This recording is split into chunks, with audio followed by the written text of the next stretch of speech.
Hi everybody, welcome to Textbook Super Coaching YouTube channel. The wait is finally over. Your examination forms are out. पहला कदम है आपका JRF की तरफ, वो है आपको फिल करना है अपना एग्जामिनेशन फॉर्म। लेकिन अगर UGC net JRF examination form करते हुए आपने कुछ भी गलती कर दी तो शायद आपका ये सपना 6 महीने के लिए डिले हो सकता है। इसलिए बहुत ही केयरफुली अपना एग्जाम फॉर्म भरिएगा और उसके लिए बेहद जरूरी है कि आपको इस फॉर्म में बैठने की एलिजिबिलिटी क्राइटेरिया पता हो। वैसे तो मैं जानती हूँ कि आप सबको मालूम ही है कि अगर आप पीजी में हैं तो आप अप्लाई कर सकते हैं, लेकिन उसमें कुछ और भी एडिशनल पैरामीटर्स हैं जो आपको पता होने चाहिए। जैसे कि अगर आप एक एग्जाम में बैठ रहे हैं तो सबसे ज्यादा इंपॉर्टेंट बात है कि इधर आपके पास मास्टर्स होनी चाहिए, दैट मीन्स पोस्ट ग्रेजुएशन होनी चाहिए विद 55% मार्क्स। अगर आपकी पोस्ट ग्रेजुएशन कंप्लीट है वेल एंड गुड, बट अगर आपकी पोस्ट ग्रेजुएशन कंप्लीट नहीं है तो उसके लिए एक एडिशनल क्लॉज है। सबसे बड़ी बात, अगर आप जनरल कैटेगरी से बिलोंग करते हैं तो आपको 55% मार्क्स चाहिए, लेकिन अगर आप SC ST OBC PWD से हैं तो it's only 50% of the marks जो आपका एलिजिबिलिटी क्राइटेरिया, इसलिए परेशान मत होइएगा। अब बात आती है उन स्टूडेंट्स की जिनका अभी मास्टर्स कंप्लीट नहीं हुआ है, वो ऑलरेडी परस्यूइंग वाले केस में है। ऐसे केस में आप फॉर्म भले ही फिल कर दीजिए, लेकिन अगर आपने अपना कोर्स को 2 साल के अंदर अंदर कंप्लीट नहीं किया डेट ऑफ रिजल्ट से, तो आपका ये सर्टिफिकेट डिस्क्वालीफाई हो जाएगा।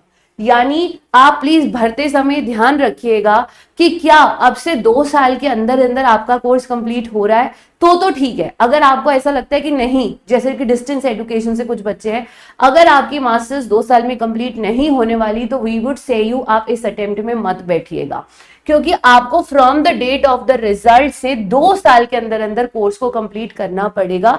आई थिंक वो आप लोग कर सकते हो, चाहे आप डिस्टेंस के भी हो, from the date of the result से। ठीक है, तो डेट ऑफ रिजल्ट में अभी भी 2 महीने बाकी है। ठीक है, तीसरा आता है कि अगर आप लोग थर्ड जेंडर कैटेगरी से अगर कोई भी है तो उसको एज में, फीस में, एलिजिबिलिटी सब में रिलैक्सेशन मिलता है। अब बात आती है जिन्होंने 1991 से पहले PhD करी, ऐसे कम ही लोग होंगे, ठीक है, तो उनको भी यहाँ पे रिलैक्सेशन मिल रहा है। अब जो बेहद इंपॉर्टेंट चीज है वो ये है कि प्लीज पेपर को अगर आप अटेम्प्ट कर रहे हैं तो अपने पोस्ट ग्रेजुएशन सब्जेक्ट में ही कीजिएगा। तो अगर आप लोगों ने PG किया है तो नेट को भी PG सब्जेक्ट में दीजिए। ठीक है, उससे मिलते जुलते एलीट सब्जेक्ट्स में अगर आप देना चाहते हो आप दे सकते हो, बट हमेशा प्रेफरेंस अपने PG सब्जेक्ट को दीजिए, क्योंकि उसमें आपकी पहले से ज्यादा नॉलेज भी है, आपको आता भी, और आपके चांसेस ऑफ सिलेक्शन बढ़ जाते हैं। कोई एकदम नया सब्जेक्ट लोगे तो कैसे क्लियर करोगे। अब आती है बात, अगर आप 4 ईयर UG से हैं। पहली बात, अगर आप 4 ईयर UG से हैं तो PG वालों को अगर 55% मार्क्स चाहिए, आपको 75% मार्क्स चाहिए।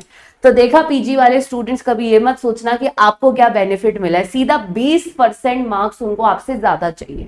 ठीक है, लेकिन अगर आप SC ST OBC या EWS या PWD से हैं तो आपको 75 की जगह 70% ऑफ द मार्क्स चाहिए। अगेन, अगर आपने परस्यूइंग में है उस केस में डेट ऑफ रिजल्ट से आपको कितना समय मिलेगा, विद इन 1 ईयर। जहां पर PG वालों को 2 साल मिला है, यहां पर क्लियरली लिखा है कि अगर आपका एलिजिबल में है तो with in 2 years if qualified for JRF, with in 1 year if qualified for only PhD category.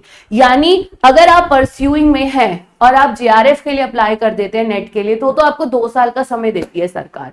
लेकिन अगर आप ओनली PhD कैटेगरी के लिए अप्लाई कर रहे हैं तो आपको 1 साल के अंदर अंदर अपने कोर्स को कंप्लीट करना पड़ेगा विद इन 1 ईयर। और अगर आपको ऐसा लगता है कि 1 साल के अंदर अंदर मैं नहीं कंप्लीट कर पाऊंगा तो प्लीज ओनली PhD वाली कैटेगरी के लिए फॉर्म मत फिल कीजिएगा।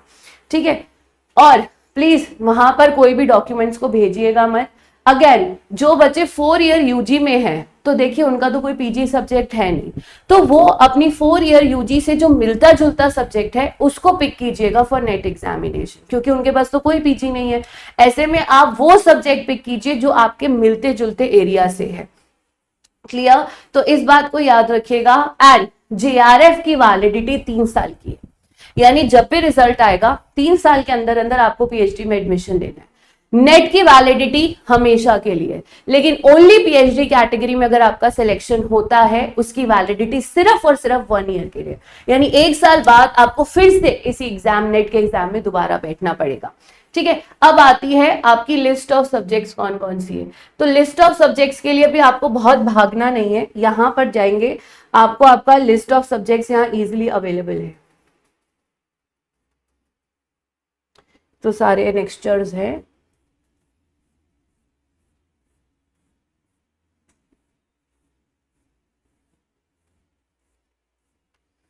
आपके यहाँ पर आपको आगे बढ़ेंगे ना, हमें इसी के अंदर रिजर्वेशन पॉलिसीज के बाद आप नीचे जाएंगे, you will get the list of complete details PG courses के आपके जो, हाँ ये आ गए, ये आपके सेंटर कोड्स है, ये आपके कोड्स है। ठीक है, तो आप यहां से सेलेक्ट कर सकते हो आपको किस सब्जेक्ट में अप्लाई करना है। जैसे एजुकेशन इज 19 नंबर, ठीक है, तो यहां पर आपके पीजी सब्जेक्ट्स दिए गए हैं और उनके कोड्स दिए गए हैं, तो आपको यहां से चूज करना है कि आपने किस सब्जेक्ट में अप्लाई करना है। Education, electronic sciences, human rights, home science. अब पहले 81 सब्जेक्ट्स थे, अब उन्होंने देखिए सब्जेक्ट्स भी इंक्रीज कर दिया, अब 85 सब्जेक्ट्स हो गए। पहले 81 सब्जेक्ट्स थे, अब 85 सब्जेक्ट्स है। आप यहां से चूज कर सकते हो। पीजी वाले प्लीज अपने पीजी सब्जेक्ट में दीजिए, यूजी वाले आप इनमें से चेक करिए आपने कौन सा सब्जेक्ट सबसे ज्यादा पढ़ा है अपने 4 साल में, आप उसमें नेट का एग्जाम दीजिए। और इसी के साथ हम आपके लिए ले आए हैं आपका booster course. Please make sure आप टाइम में एनरोल कर ले, because booster course already start हो चुका है, 2 क्लासेस हो भी चुकी हैं। यहाँ नोट्स, पीडीएफ तो बहुत मिलेंगे ही मिलेंगे, पेपर 1 पेपर 2 सब मिलेगा, सुप्रीम लेवल, एडवांस लेवल के क्वेश्चंस मिलेंगे, इन डेप्थ क्लैरिटी पर वर्क होगा। तो सोच क्या रहे हो, आज ही ज्वाइन करो बूस्टर कोर्स में, हमें टेलीग्राम पे मैसेज करो, फोन करो टीम को और फटाफट से ज्वाइन कर लो। God bless you all, keep smiling.